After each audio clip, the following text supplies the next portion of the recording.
கூவத்தூர். சசிகலாவுக்கும் எடப்பாடிக்கும் அதிமுகவுக்கும் ஏன் தமிழ்நாட்டுக்கே மறக்க முடியாத ஊர். தமிழ்நாடு அதுக்கு முன்னாடி பார்க்காத பல அரசியல் கூத்துகள் அரங்கேறினது இங்கதான்.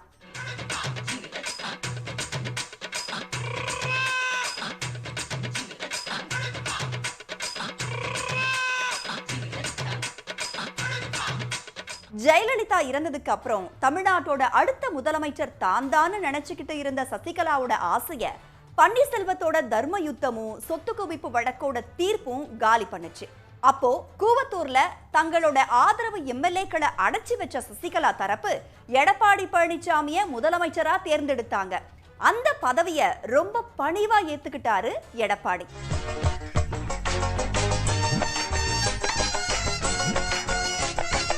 இன்னைக்கு வரைக்கும் அந்த காட்சியை யாராலும் மறக்க முடியாது.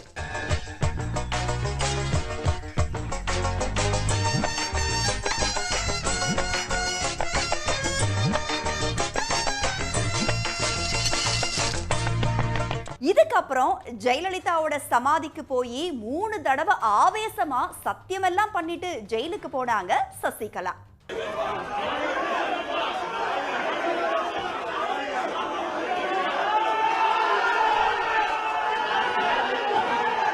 என்ன நினைச்சு சத்தியம் பண்ணாரோ தெரியல. ஆனா அவரு சிறைக்குள்ள இருந்து வெளியே வரதுக்குள்ள கட்சியை கைப்பற்றின எடப்பாடி பழனிசாமி முதல் வேளையா சசிகலாவையும் தினகரனையும் கட்சியை விட்டு தூக்கி அதிர்ச்சி கொடுத்துட்டாரு.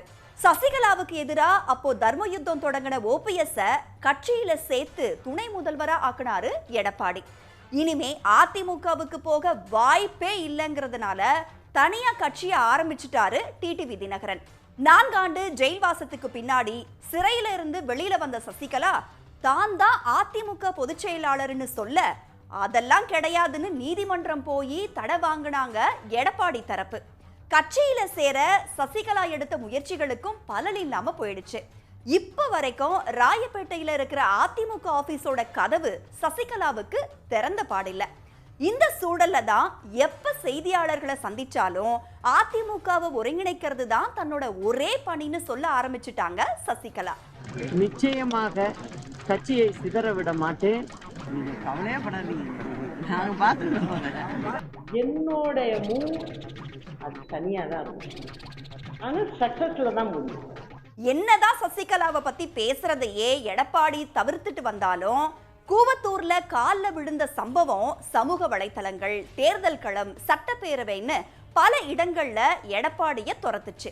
ஒரு கட்டத்துல பெரியவங்க கால்ல விழுந்து ஆசீர்வாதம் வாங்குறது தப்பா அப்படின்னு ஒரு விளக்கம் கொடுத்தாரு எடப்பாடி. நான் பெரியவங்கிட்ட ஆசி வாங்குறது தப்பா, பெரியவங்கிட்ட ஆசி வாங்குறது தப்பா,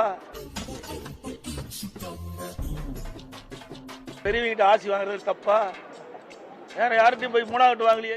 அதிமுகவுல இருந்து சசிகலா என்ன ரிசைன் பண்ணிட்டா போனாங்க, சும்மா ரீஎன்ட்ரின்னு சொல்லிக்கிட்டு இருக்காங்கன்னு சசிகலாவை கிண்டல் பண்ணாரு எடப்பாடி பழனிசாமி. 2021 என்ன சொன்னாங்க?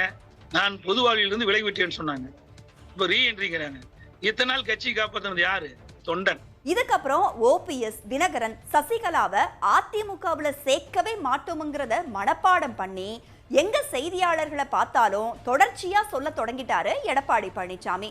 துரோகம் பண்ணவரை எப்படிங்க கட்சியில சேர்க்க முடியும்னு டிடிவி தினகரனையும் சசிகலாவை பத்தி கேள்வி கேட்டா அது முடிஞ்ச கதை, அதை பத்தி பேசுறது வேஸ்ட்னு சொல்லி கட்சியினரே வாய்ப்பிழக்க வச்சாரு எடப்பாடி பழனிசாமி. இவரு இப்படி பேசுறாரே, இனிமே தினகரனும் எடப்பாடியும் சேரவே மாட்டாங்கன்னு நினைச்சிட்டு இருந்த நிலையில டெல்லிக்கு போய் அமித்ஷாவை பார்த்தாரு எடப்பாடி. இந்த சந்திப்பு அது வரைக்கும் தினகரன் தொடர்பா எடப்பாடி என்னென்ன பேசினாரோ அது எல்லாத்தையும் மறக்கடிச்சுது. சென்னைக்கு திரும்பினதுமே கதை மாற ஆரம்பிச்சுது. எலையும் பூனையுமா இருந்த தினகரனும் எடப்பாடியும் சகோதர பாசத்தை பொழிஞ்சாங்க.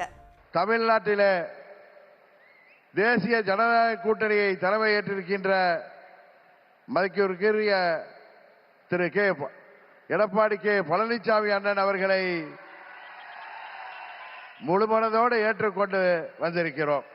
ஒரே குடும்பத்தைச் சேர்ந்தவர்கள், பங்காளிகளாக இருந்தவர்கள்.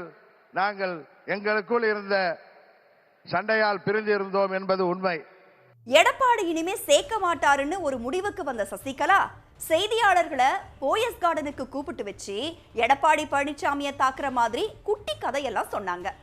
ஒரு ஆள் என்ன பண்ணுறாரு, ஒரு பெரிய கடப்பாரை எடுத்துகிட்டு போகிறாரு. எடுத்துகிட்டு போய் என்ன பண்ணுறாரு, இதை உடச்சி இதுலேருந்து கொஞ்சம் கல்லை பேத்து எடுப்போம் அப்படின்னு நினைக்கிறார். நினச்சிக்கிட்டு போய் அவர் வந்து முயற்சி பண்ணுறாரு, ஆனால் முடியல. அப்போ அப்படி திரும்பி பார்க்குறாரு. அந்த மலையிலே பார்த்தீங்கன்னா ஒரு 6 அடியில் ஒரு மரம் வளர்ந்துருக்கு. நம்ம வந்து கடப்பாறையை போட்டு இடிக்கிறோம், இது ஒரு கடப்பாறை தான் எகிறுத ஒழிய அதில் ஒரு சின்ன ஒன்றுமே காணுமே. இது எப்படி இந்த மரம் இங்கே வளர்ந்துது அப்படின்ட்டு பார்க்குறாரு. அந்த மரம் என்ன சொல்லுது, சொல்லாமல் சொல்லுது அப்படின்னு பார்த்தீங்கன்னா, ஒரு விதை, அந்த விதை அந்த இடத்துல விழுது, அது அங்கே முளைத்து வேறுட்டு வளர்ந்து வருது. அப்போது அங்கே வேற ஒன்றுமே ரகசியம் இல்லை, அந்த விதைகிட்ட இருந்தது அன்பு மட்டுமே. தேர்தல் வேற நெருங்கிடுச்சு, இனிமே அதிமுக ஒருங்கிணைக்கிறதுன்னு பேசினா அது வேலைக்காகாதுன்னு நினைச்ச சசிகலா, யாரை நம்பியும் நான் கிடையாது, இனிமே தன்னோட தலைமையில கூட்டணி இருக்கும்னு புதுசா ஒரு அறிவிப்பு வெளியிட்டு இருக்காங்க. அதாவது ஒவ்வொரு கட்சியும் அவங்கவுங்களுக்கு எது சரின்னு படுதோ அந்தந்த கட்சியில் கூட்டணி அமைச்சுக்குவாங்க. அதில் போய் நான் தலையிட்டு எதுவும் சொல்ல முடியாது. என்னை பொறுத்த வரைக்கும் தலைவர் அம்மா வழியில் ஆட்சி நடக்கணுங்கிறது தான் என்னோட திட்டம். அதை நான் நல்ல முறையில் செயல்படுத்துவேன். அவ்வளவுதான் இப்போ சொல்ல முடியும். இன்னொரு பக்கம் சசிகலா தான் முடிஞ்சு போன கதையாச்சே, ஏன் சும்மா சும்மா அவங்கள பத்தியே கேள்வி கேட்டுக்கிட்டு இருக்கீங்கன்னு செய்தியாளர்கள் சந்திப்புல கடுப்பா இருக்காரு எடப்பாடி பழனிசாமி.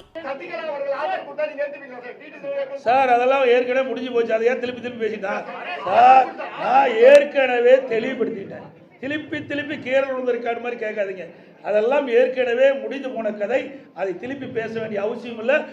எவ்வளவுதான் எடப்பாடி பழனிசாமி அவங்கள பத்தி பேசாம தவிர்த்தாலும் எப்படியாவது அதிமுகவுல மீண்டும் இணைஞ்சிடலாம்னு குறியா இருந்தாங்க சசிகலா. இப்ப அந்த வாய்ப்பு இல்லாததால தனி கட்சியை நோக்கி நகர்ந்திருக்காங்க.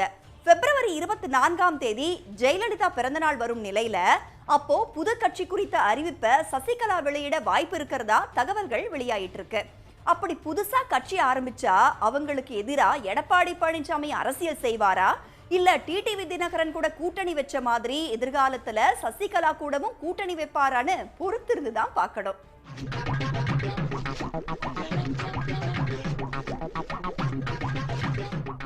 உடனுக்குடன் செய்திகளை தெரிந்து கொள்ள சன் நியூஸ் பெல் ஐகானை கிளிக் பண்ணுங்க.